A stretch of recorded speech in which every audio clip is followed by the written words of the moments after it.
bahwa upayanya sudah ada, ya. Meskipun kalau boleh jujur masih agak sedikit terlambat, ya. Harus ada speed up, upaya percepatan. Meskipun demikian, saya meyakini tidak terlambat, ya.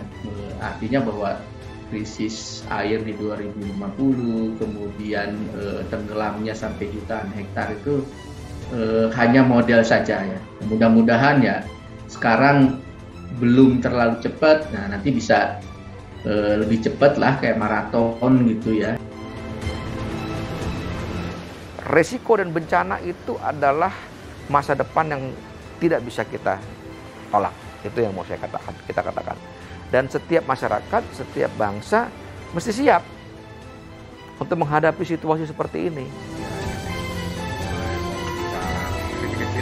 Memang nggak bisa dihindari itu.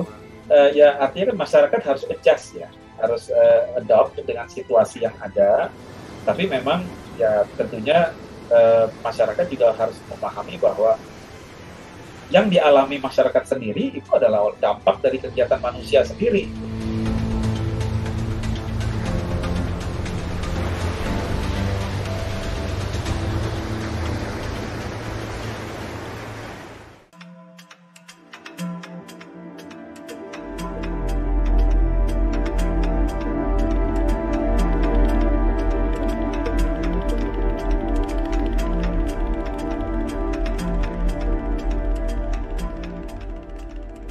Khusus untuk mengetahui kondisi di kawasan pesisir Indonesia, Kementerian kami dari Kementerian PPN, Bappenas ini sebenarnya sudah melakukan kajian proyeksi iklim laut mulai dari tahun 2006 sampai 2040 yang menghasilkan informasi mengenai proyeksi kenaikan tinggi muka laut di seluruh wilayah Indonesia. Kami menganalisisnya ini melalui ada yang istilahnya parameternya itu namanya indeks kerentanan pesisir atau Coastal Vulnerability Index. Nah, dari Coastal Vulnerability Index ini hampir bisa diproyeksikan ada sekitar 18.000 km panjang pantai di Indonesia ini memiliki tingkat kerentanan pesisir yang cukup tinggi. Pesisir tinggi hingga sangat tinggi kerentanan. Ya.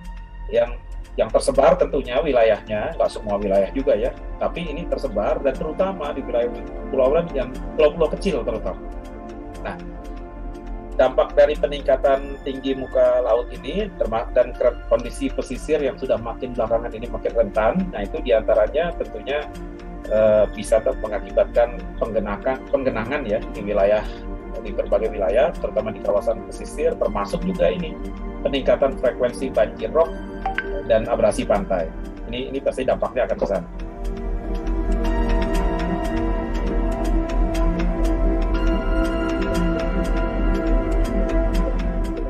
Ancaman tenggelamnya wilayah pesisir itu datangnya dari air laut yang memang naik terus permukaannya, sea level rise, kemudian kondisi pesisir yang sudah rendah terhadap laut, kemudian tanahnya yang turun terus ya, akibat tadi eksploitasi, akibat beban infrastruktur, akibat pengeringan lahan gambut ya. Jadi ketiga faktor ini ya yang saling menambahkan resiko ya, dan resikonya ya tidak bisa kita abaikan karena kita berbicara ribuan hektar, berbicara bahkan sampai jutaan hektar gitu ya, bisa hilang. Nah, tinggal ya kita harus berupaya lah supaya hal itu tidak terjadi.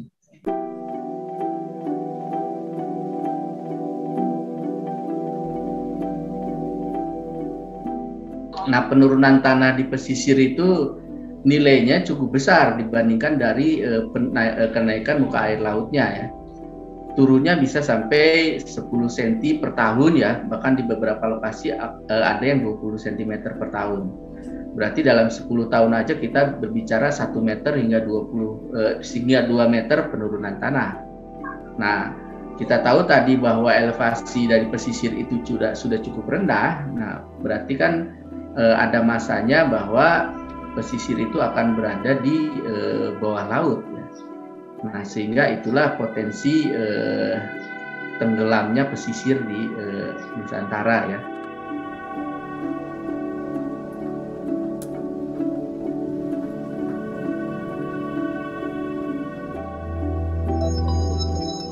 Nah, kemudian salah satu faktornya memang betul adanya eksploitasi air tanah yang berlebihan di pesisir ya. Dan itu bisa menyebabkan tadi turunnya bisa sampai 10 cm per tahun. Kemudian juga wilayah pesisir itu kan wilayah ada beberapa bagiannya itu yang merupakan tanah lunak ya. Nah, sehingga tanah lunak itu secara alami memang mengalami penurunan meskipun tidak besar 1-2 cm per tahun. Nah, ketika tanah lunak dibebani oleh infrastruktur urugan, nah itu juga berarti akan tambah turun tanahnya ya.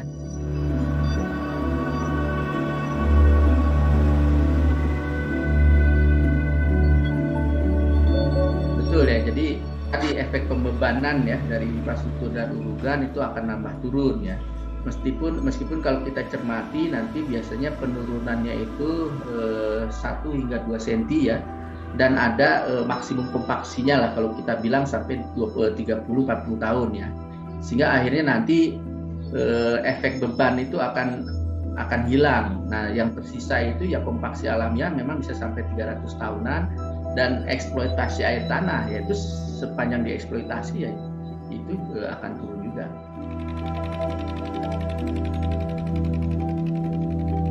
Tentunya dari berbagai kondisi ini implikasinya dengan adanya perubahan iklim dan hidrometeorologi tadi ya, bencana hidrometeorologi di wilayah pesisir, tentunya yang kita khawatirkan adalah kerusakan infrastruktur ini yang akan lebih sering terjadi, terutama di permukiman, pusat-pusat bisnis, perdagangan, bangunan kantor, pariwisata, termasuk juga ekosistemnya sendiri dan sumber daya alamnya sendiri yang ada di wilayah pesisir tersebut ya. Dan tentunya secara lebih luas lagi nanti bisa mengganggu perekonomian kita, bahkan bisa mengganggu juga pencapaian target-target pembangunan tidak hanya di daerah, wilayah yang terkena dampak, tapi bisa juga sampai ke nasional. Masyarakatnya juga terdampak, aktivitas ekonomi, sosial, budaya juga ini akan sangat terdampak ke depan.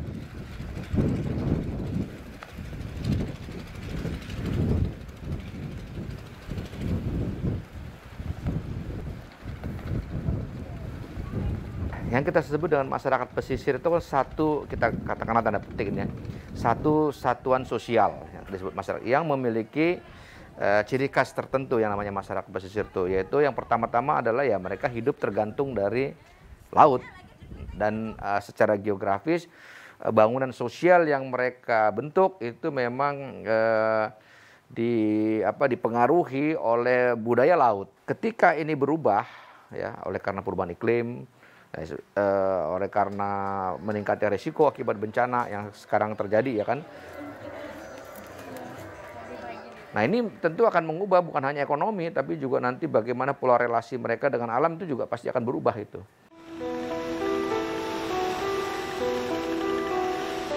Yang namanya tanah dan manusia itu ada yang bounded sifatnya. Dia manusia dengan tanah itu dia atau dengan laut ya, dia terikat gitu, ada ikatan yang abstrak gitu tetapi kuat gitu. Itu semua bentuk kehidupan seperti itu gitu loh. Ada keterikatan gitu, dan kenapa ya? Karena dia membangun sejarahnya di situ. Dia di tempat, karena kita ngomong tentang ruang gitu kan. Di ruang itu dia mengkreasi berbagai macam relasi sosial, tetangganya, keluarganya, ya kan, aneka macam memori hidup dia ada di situ gitu. Jadi itu bukan yang namanya ruang, itu bukan semata-mata ruang yang mati gitu.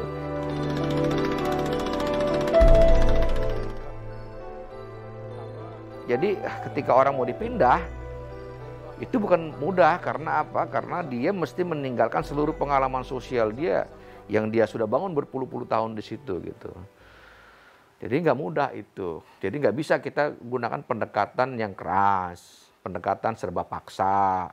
Maka yang saya bilang tadi dari awal-awal, kita mesti dulu membangun dialog, empati dulu, tahu persoalan-persoalan dia seperti apa, dan mencari alternatifnya bersama-sama dengan si masyarakat itu.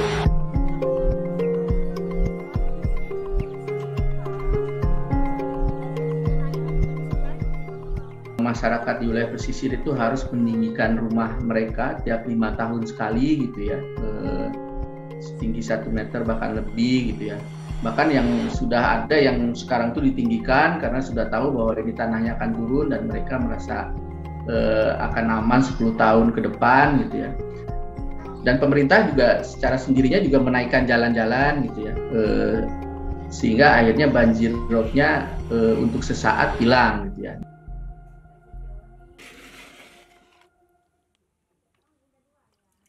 Nah itu bisa kita bilang bentuk adaptasi.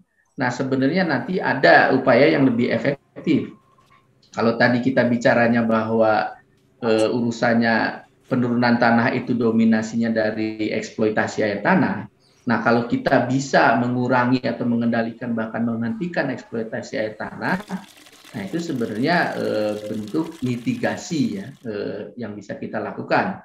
Nah, sebagai masyarakat mungkin apakah bisa ya? Mungkin bisa jadi iya, bisa jadi tidak ya. Karena sebenarnya bola panasnya ada di pemerintah dalam suplai air ya gitu ya.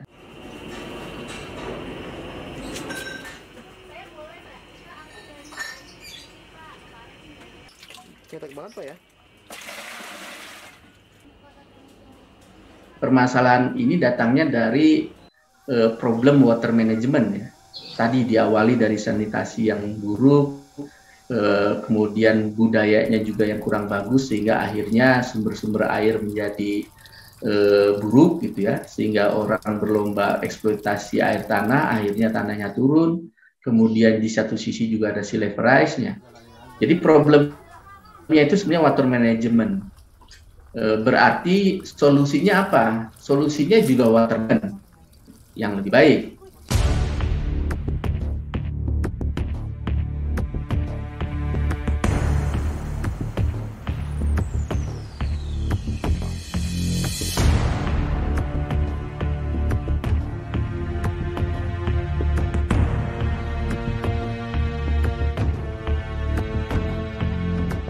Kalau tanggul itu adalah upaya yang tidak bisa dihindari. Kenapa? Karena banjirnya keburu datang. Jadi mau tidak mau, suka tidak suka bahwa tanggul itu harus dibangun ya. Nah, tanggulnya kan ada tanggul pantai, ada tanggul laut gitu ya.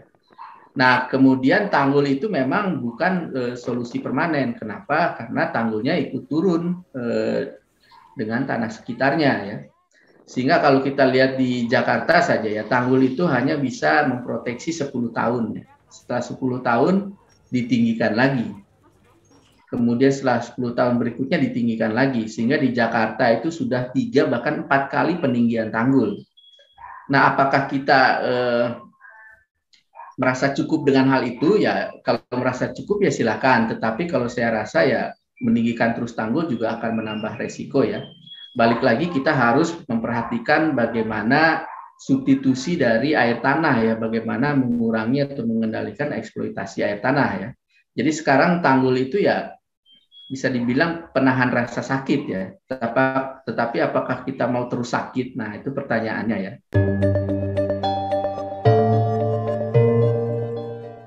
Kami sudah bisa mengindikasikan ini kalau kita masih pendekatannya business as usual ya selama ini dengan proyeksi yang ada itu kerugian itu bisa mencapai hampir 245 triliun hingga tahun 2024, terutama ini dari kerusakan permukiman ya akibat penggenangan. Itu implikasinya sangat besar kalau ini kita ya istilahnya kalau kita ini biarkan begitu saja, ini ancaman terutama untuk kawasan pesisir ini nggak main-main ya. Kita sudah melaunch kebijakan pembangunan berketahanan iklim untuk 4 sektor, ada kelautan pesisir, sektor air, pertanian, dan kesehatan. Dalam pelaksanaan ketahanan iklim di RPJMN 2020-2024, kami sudah merancang kebijakan pembangunan berketahanan iklim ini selain mendukung capaian pembangunan secara overall, dengan tujuan SDG, tapi ini juga sekaligus memenuhi komitmen Indonesia terhadap perjanjian Paris, ya, Paris Agreement, dan juga bagaimana kita mengadres Sendai Framework yang terkait dengan penanggulangan bencana. Diharapkan tentunya kebijakan pembangunan berketahanan iklim ini dapat berperan sebagai rujukan dalam perumusan program dan kegiatan pemerintah, pusat, daerah, termasuk juga lembaga non-state actors yang non-pemerintah dan swasta. Untuk bersama-sama kita bareng-bareng ini semua berupaya untuk meningkatkan ketahanan iklim nasional kita. Penanganan mangrove ini memang sebuah pendekatan yang belakangan ini makin lama makin menjadi favorit ya, karena kita kembali lagi sebenarnya pendekatan yang paling efektif itu adalah tentunya ada nature-based solutions. Artinya pendekatannya kita kembalikan lagi ke alam dan kita restore kembali kondisi alam itu sehingga memang menjadi stabil.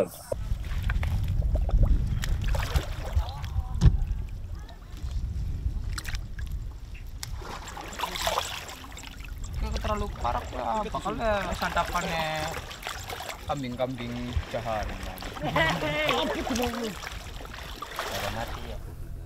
Konteks kebijakan pembangunan berketahanan iklim tadi, disitulah sebenarnya kita ingin mendorong agar masyarakat lebih antisipatif untuk melihat berbagai fenomena-fenomena yang terjadi belakangan ini, karena itu agak sulit untuk dihindari. Tidak mungkin kan kita menghindari dan subsidence karena pembangunan sudah terjadi sedemikian rupa.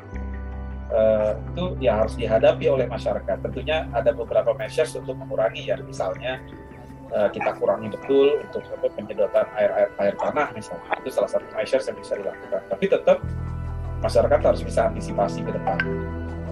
Dan kita nggak bisa menghindari juga rop tadi, dan tentunya harus ada counter measures. Bisa tadi lewat membangun mangrove, atau kalau sudah memang sangat-sangat immediate, mau nggak mau tanggul harus kita bangun, karena itu kan menjadi solusi tercepat. Kalau nunggu mangrove kan pasti nunggunya lama, berapa tahun baru itu. Nah kalau sudah immediate harus segera dilakukan pendekatan teknologi. Bisa banyak action yang bisa dilakukan dalam menurunkan emisi gas rumah kaca, dari yang sangat-sangat sederhana mulai memilah sampah, organik dan organik, menanam pohon, banyak yang sederhana itu bisa dilakukan oleh masyarakat sehingga ikut membantu mengurangi gas rumah kaca secara global.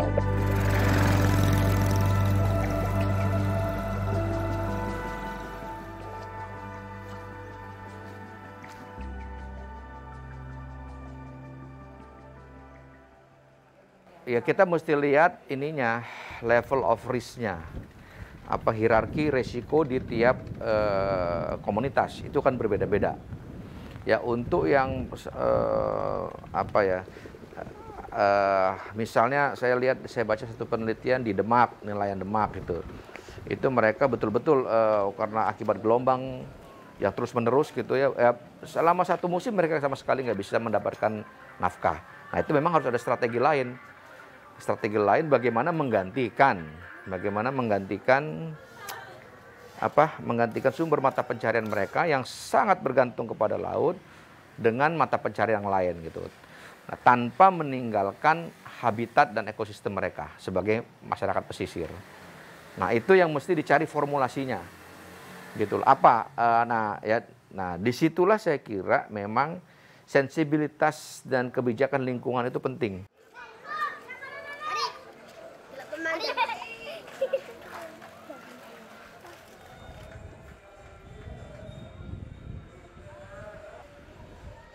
Saya pikir ada dua hal. Yang pertama adalah model komunikasi dengan masyarakatnya seperti apa, karena nggak mungkin orang dicabut ya kan dari habitatnya itu. Sebagai misalnya orang pesisir dia nggak bisa hanya karena misalnya desakan gelombang yang terus-menerus mengancam kampung dia gitu, lalu dipindahin gitu. Itu juga nggak mudah gitu loh. Jadi untuk mengatur atau untuk mendapatkan satu model unit kehidupan baru yang di dalamnya ada ekonomi gitu, ada mempertahankan kebudayaan pesisirnya. Nah, itu memang perlu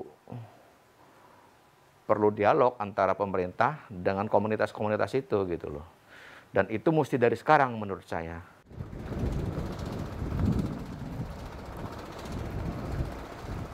Nah, jadi itu jelas bahwa perubahan yang diakibatkan oleh cuaca, oleh iklim dan perubahan dalam karakter ekologis itu dia mengubah memang, dan diam-diam dia mengubah dan mempengaruhi gitu kebarataran ekonomi masyarakat yang terdampak di situ ya, masyarakat pesisir gitu. Nah ini tentu akan mengubah bukan hanya ekonomi, tapi juga nanti bagaimana pola relasi mereka dengan alam itu juga pasti akan berubah itu. Ya kan mereka mesti menyesuaikan diri gitu, tempat juga jadi menjadi lebih kurang aman gitu ya. Nah itu perubahan-perubahan yang mesti diantisipasi saya kira. Jadi sebelum jadi krisis sosial lebih baik sebelum ini kita bicara model ekonominya apalah ya, tapi dibentuk dulu lah menurut saya satu semacam komunike, semacam forum gitu untuk mengatasi soal ini antara masyarakat lokalnya, masyarakat pesisir dengan pemerintah dan dinas-dinas yang berwenang untuk ngurusin masalah ini. Kami di Bappenas sebenarnya sudah mulai mendorong adanya semacam perubahan paradigma dalam proses pembangunan nasional. Kita mencoba mulai menginisiasi kebijakan pembangunan rendah karbon dan berketahanan iklim yang tentunya berorientasi pada 3 aspek kunci ini sesuai dengan Sustainable Development Goals, bahwa kita ingin betul-betul tetap ekonomi kita tetap sustain, kondisi sosial kita juga stabil, dan juga kondisi lingkungan kita juga makin lama makin baik. Ya, jadi kalau urusan masalah isu bencana ini kan ya kita jangan paranoid ya, yang pertama ya. Tetapi kita juga jangan santai juga gitu ya, karena tadi ya bahwa kita sedang kanker sebenarnya ya, stadium 2 ya. Nah jadi ya paranoid jangan, santai juga jangan. Kemudian ya kita harus mendukung upaya pemerintah lah ya. Kalau saya lihat yang diurusinya banyak ya, sangat kompleks ya. Daripada kita tidak efektif ngerecokin ya, meskipun lebih baik ya apa yang kita bisa lakukan untuk membantu pemerintah kita lakukan ya. Dan kita percaya bahwa manusia itu ya dibekali oleh inilah kemampuan survival ya.